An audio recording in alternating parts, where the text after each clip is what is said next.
하나님 말씀 보겠습니다. 하나님 말씀은 데살로니가전서 5장 18절. 데살로니가전서 5장 18절입니다. 자, 다 찾으셨으면 같이 한 목소리로 봉독하겠습니다. 범사에 감사하라. 이것이 그리스도 예수 안에서 너희를 향하신 하나님의 뜻이니라. 아멘. 다시 한번 봉독합니다. 시작. 범사에 감사하라. 이것이 그리스도 예수 안에서 너희를 향하신 하나님의 뜻이니라. 아멘. 오늘 추수감사절 드릴 제목은 잃어버린 감사의 삶, 잃어버린 감사의 삶을 통해서 우리가 감사를 회복하는 시간이 되어지길 원합니다. 이 추수감사절의 유래를 잠깐 짚어보면 영국의 청교도들이 이제 헨리 8세와 또 제임스 1세, 찰스 1세 때 종교 핍박을 견디지 못하고 102명이 이제 메인플라워를 타고 대륙을 건너게 되죠. 무려 2달 동안을 이제 대륙을 건너게 됩니다. 1620년 플리머스에 정착을 하게 된다고 합니다. 1621년 첫 수확을 하나님 앞에 드렸습니다. 인디언들에게 농사 짓는 법을 배우고 하나님 앞에 감사제를 드린 게 무려 41년 걸렸습니다. 그래서 1661년 가을에 첫 추수를 하고 감사제를 드리게 되죠. 이것이 추수감사제의 유래가 됩니다. 그래서 1789년에 워싱턴이 국경일로 정했고 1864년에 링컨이 11월 첫째 주를 추수감사절로 드렸습니다. 그리고 1941년부터 11월 넷째 주 목요일 미국에서는 추수감사절로 지내게 되었죠. 그렇다면 한국에서는 언제부터 추수감사절을 지냈을까요? 1904년 서경조 장로의 제의로 추수감사절을 11월 셋째 주로 지내기로 했죠. 이 서경조 장로님은 1900년대에 평양 장대현 교회에서 장로 역할을 했었습니다. 그런데 그 서경조 장로님으로부터 우리도 11월 셋째 주에 추수감사절을 드리자라고 해서 우리나라도 11월 셋째 주 추수감사절을 드리고 있습니다. 그런데 절기가 빨라지다 보니까 11월 첫째 주에 드리는 교회도 있고 둘째 주에 드리는 교회도 있고 셋째 주에 드리는 교회도 있습니다. 그러니까 그것을 조금 더 이상하게 생각할 필요는 없습니다. 형편에 따라서 이렇게 조금씩 변경해서 드리기도 합니다. 우리 감사의 반대말은 무엇일까요? 송건선이 감사의 반대말은 뭘까요? 불평, 원망, 불만. 그렇죠. 제가 어제 아내보고 그래 물어봤습니다. 감사의 반대말은 뭘까요? 그때 불평, 원망 똑같이 얘기합니다. 그래서 제가 뭐라 그러냐면 감사의 반대말은 당연함이 아닐까라고 얘기를 해봤습니다. 어쩌면 우리는 감사를 잃어버리면 당연한 것으로 생각하고 살아가죠.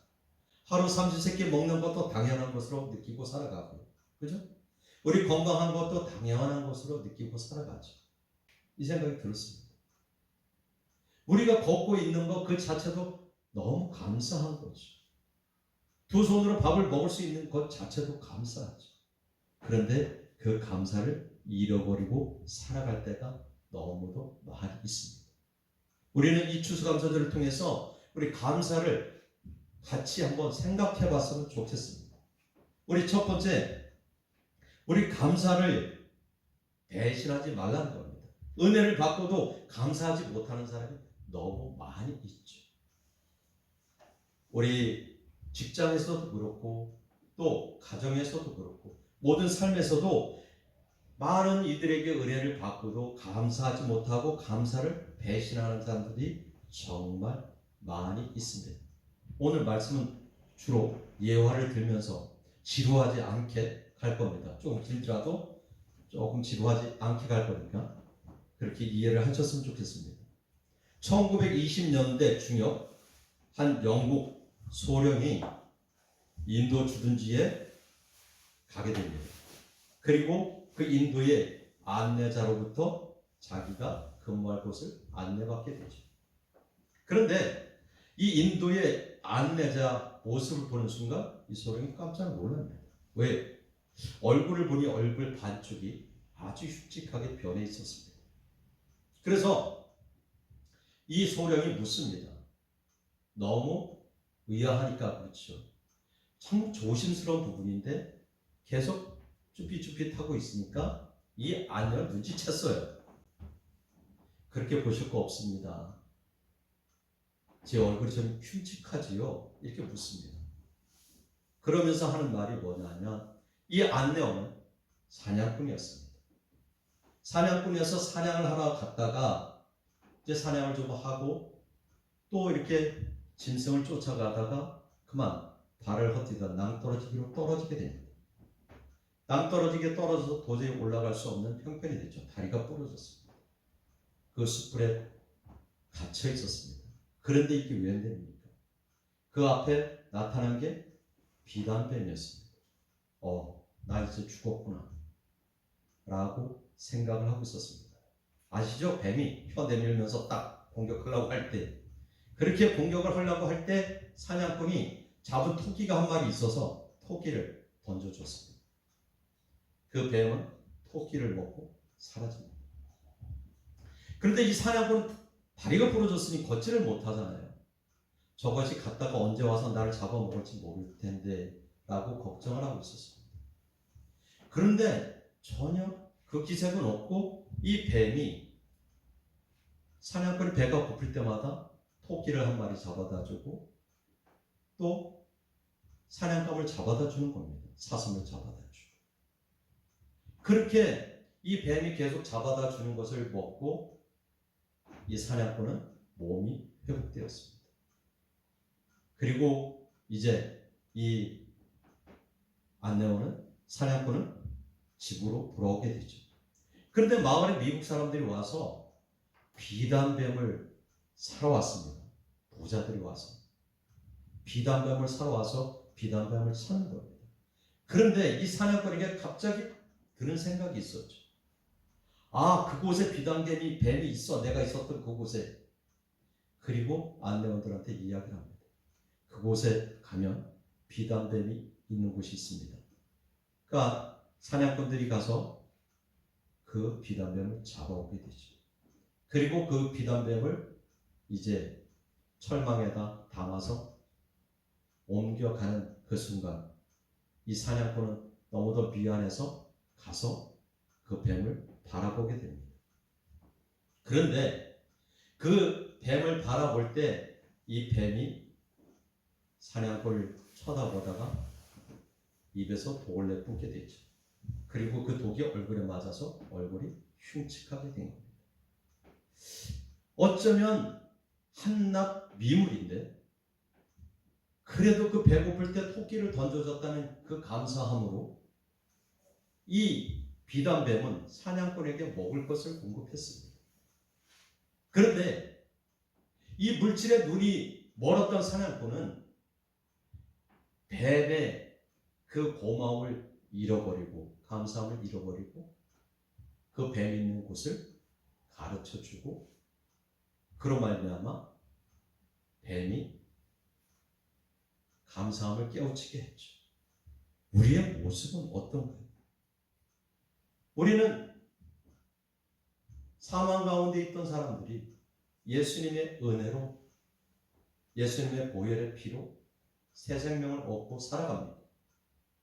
그런데 그 새 생명을 얻고 살아가면서도 감사를 잃어버리고 심지어 감사를 배신하며 살아가지는 않는지 돌아봤으면 좋겠습니다.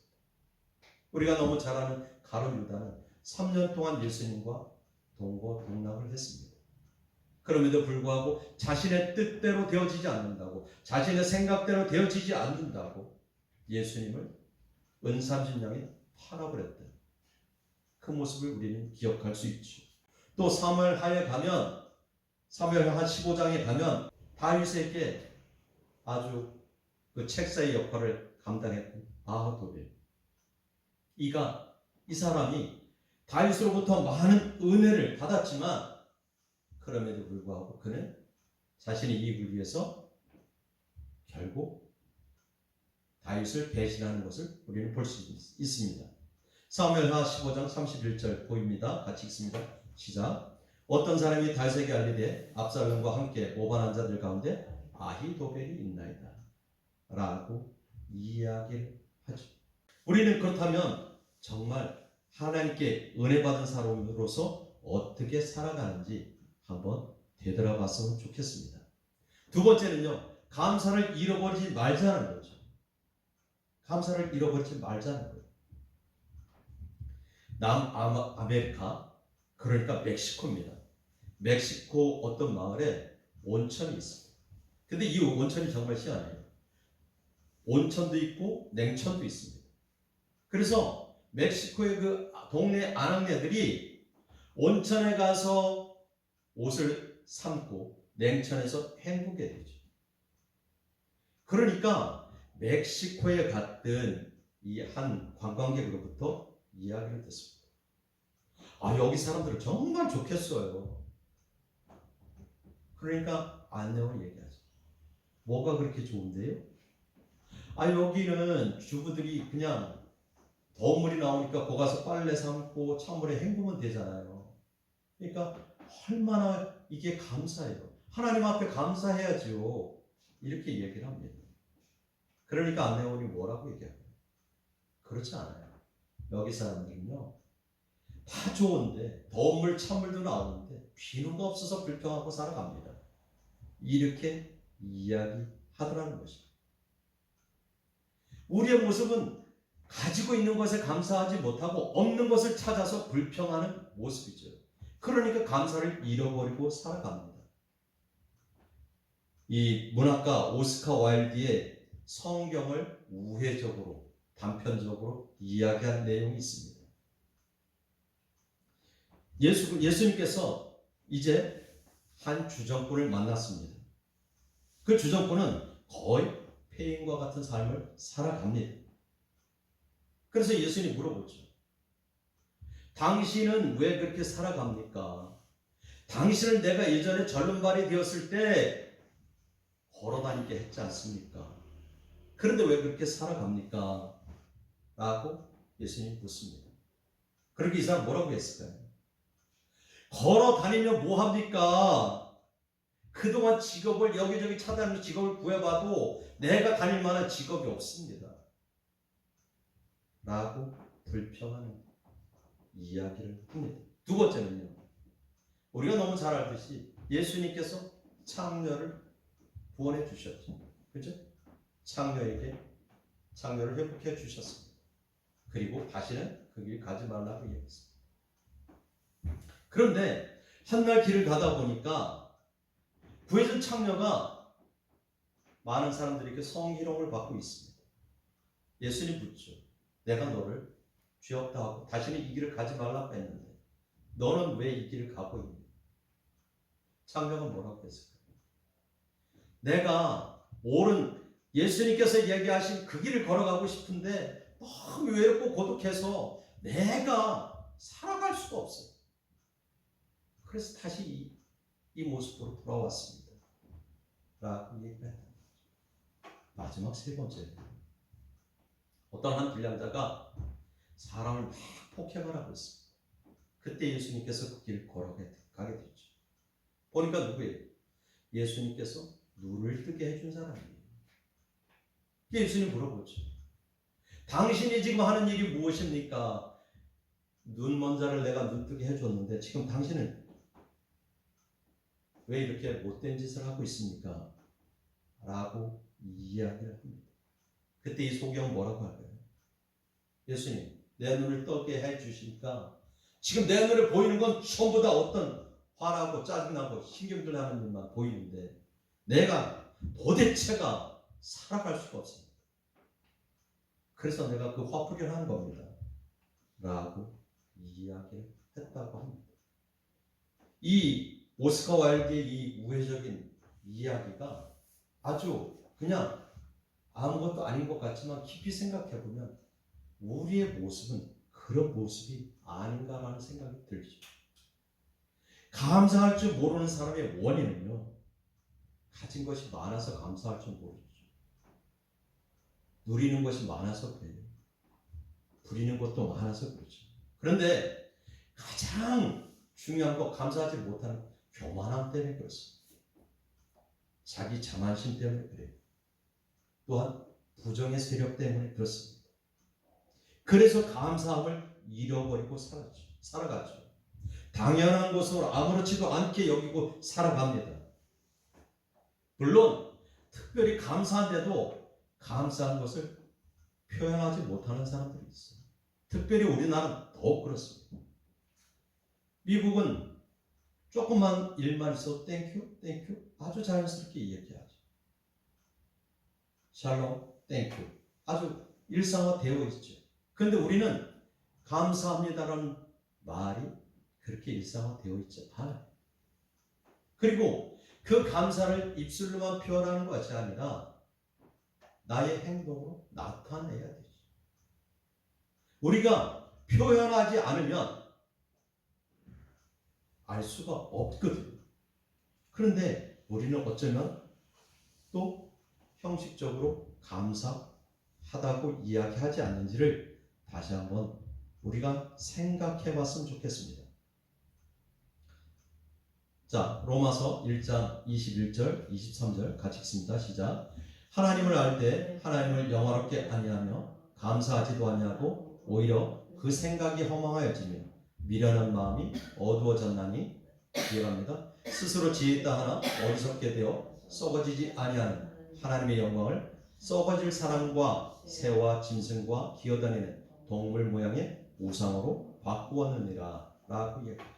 지금 바울은 뭐라고 얘기하냐면 하나님을 알 때 하나님을 영화롭게 아니하며 감사하지도 아니하고 감사하지 아니하면 하나님을 영화롭게 할 수 없습니다. 그래서 오늘 우리가 읽은 말씀을 보면 그렇게 이야기하는 겁니다. 이것이 그리스도 예수 안에서 너희를 향하신 하나님의 뜻이라고 하죠. 감사하는 것이 뭐예요? 그리스도 예수 안에서 너희를 향하신 하나님의 뜻이라고 얘기합니다. 감사하지 않으면 그 생각이 허망해지고 미련해지고 어두워지는 거죠. 하나님께 감사하면 하나님께서 우리의 마음을, 우리의 생각을 주관하게 된다는 거죠. 그래서 스스로 지혜 있다고 하고 또 어리석게 되는 거예요. 그리고 썩어지지 아니하는 하나님의 영광을 썩어질 사람과 새와 짐승과 기어다니는 결국 뭔 얘기냐면 세상을 바라보게 되고 우상을 섬기게 된다는 거죠. 감사를 잃어버린 삶은 그렇다는 거예요. 그러니까 지금 다윗은 시편에서 31번이나 여호와께 감사하라 이야기하고 있죠. 우리가 너무 잘 아는 말씀 있잖아요. 107장 1절을 보면 시편 107장 1절을 보면 여호와께 감사하라 그는 선하시며 인자하심이 영원하심이로다. 다 기억하시죠? 다윗은 입술만 벌리면 하나님께 감사했던 모습을 우리가 깨달을 수 있다는 거죠. 세 번째는요, 범사에 감사하는 사람입니다. 항상 감사할 줄 아는 사람이죠. 항상 감사하는 사람이 있어요. 모든 것이 어려운 삶이 되어도 없는 삶인데도 불구하고 그저 감사해요. 감사해요. 라는 사람이 있습니다. 우리는 이 감사와 불행의 모습, 아까 우리 권사님이 얘기했듯이 감사의 반대말은 불행, 불평 이런 거라고 단어 하나 틀리는 거예요. 우리 한번 생각해 보면 감옥과 수도원의 차이는 뭘까요? 똑같이 갇혀 있습니다. 그렇죠? 그런데 감옥은요, 내가 불평하는 거예요. 원망하는 거예요. 그런데 수도원은 감사하는 거죠. 그래서 감옥에서는 불평이 가득하고 수도원에서는 감사로 하루를 살아가는 거죠. 이것이 틀린 거예요. 똑같은 모습 속에서도 내가 생각을 어떻게 하느냐에 따라서 감사할 수 있고 내가 어떻게 하느냐에 따라서 불평할 수 있죠. 원망할 수 있죠. 이스라엘에 랍비 한 사람이 나귀 등에 닭 한 마리가 천막 그리고 등불을 싣고 길을 가게 됩니다. 목적지까지 가려면 아직도 많이 남았어요. 나름 어두워졌죠. 그래서 이 랍비는 나무 밑에 천막을 치고 하루를 유숙하기로 합니다. 등불을 켜고 성경을 읽다가 잠이 와서 불을 끄고 잠이 들게 됩니다. 나귀와 닭은 밖에다 메어놓았죠. 그렇게 잠이 들었다가 햇빛이 들어와서 눈을 떴습니다. 그런데 이 랍비가 가만히 생각해 보니까 새벽만 되면 이 닭이 울었는데 새벽이 지났는데 닭이 안 우는 거예요. 이상하다 라고 생각하고 천막을 밖에 나가 보니까 이게 웬일입니까? 짐승이 내려와서 나귀와 닭을 다 물어뜯어 죽여버렸고 뜯어 먹었죠. 그 순간에 이 랍비가 뭐라고 생각했습니까? 불평하기 시작합니다. 이게 뭐야? 왜 하필 나한테 이런 일이 생기는 거야? 라고 생각을 하게 됩니다. 그리고 잠깐 다시 한번 생각을 하고 기도를 하면서 회개하죠. 하나님 감사합니다. 이 나귀와 닭이 없었다면 제가 짐승들의 밥이 될 뻔했네요. 제가 감사를 잃어버렸었습니다. 라고 회개하게 된 겁니다. 우리는 이렇게 감사를 잃어버리는 삶을 살아갑니다. 그럴지라도 이 랍비처럼 돌이켜 감사하는 사람이 되어야 됩니다. 일본의 신학자 우찌미라 간조라고 있습니다. 신학자 우찌미라 간조는 하나님 앞에서 저주받을 사람 세 사람이 있는데 그 세 사람은 어떤 사람이냐? 첫째, 아무리 해도 하나님이 안 믿어지는 사람. 둘째는 아무리 성경을 읽어도 하나님의 음성이 들리지 않는 사람이에요. 셋째는요, 아무리 감사하려고 해도 감사가 되지 않는 사람. 이 사람들을 우찌무라 간조는 하나님 앞에 저주받을 사람이라고 이야기를 한다고 합니다. 자, 우리가 너무 잘 아는 공자는 어떻게 이야기할까요? 공자는 자신이 싫어하는 인간성을 이렇게 이야기합니다. 공자가 싫어하는 인간성이 있는데, 첫째, 타인의 실패를 기뻐하는 자. 둘째, 윗사람을 헐뜯는 자 앞에서 맞장구 뒤에서 욕하는 자. 그러니까 윗사람을 헐뜯는 자 앞에서 맞장구 치고 뒤에서 욕하는 자. 셋째는 용기는 있으나 예의가 없는 자. 공자다워요. 그런데 넷째는 뭔지 아십니까? 은혜를 원수로 갚는 자, 곧 감사할 줄 모르는 자인데 그 중에서도 가장 싫어하는 사람은 감사할 줄 모르는 사람이라고 합니다. 공자도 그런 얘기를 합니다. 자,